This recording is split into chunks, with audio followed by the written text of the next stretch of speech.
वजल सुब्हानहू व तआला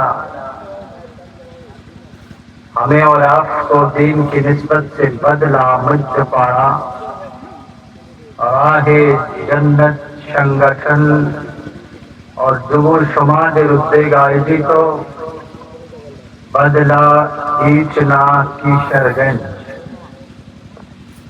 আল্লাহ আজ্জা ওয়াজাল আমাকে আপনাকে মাহফিলের সমাপনী অধিবেশনের শেষ ভাগে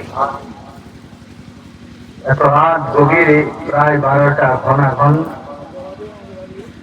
এই মুহূর্তে আমাদেরকে এখানে জামাতের উপস্থিতি জানানোর তৌফিক দিয়েছেন। এই জন্য আল্লাহ পাকের দরবারে শুকরিয়া আদায় করে বলে আলহামদুলিল্লাহ। আওয়াজ উচ্চ করে বলে আলহামদুলিল্লাহ। রব্বানা লাকাল হামদ। সবাই উচ্চ আওয়াজে রব্বানা লাকাল হামদ হামদান كثيرا طيبا مباركا فيه যারা যারা মোবাইলে তুলছেন আমি প্রত্যেককে বলবো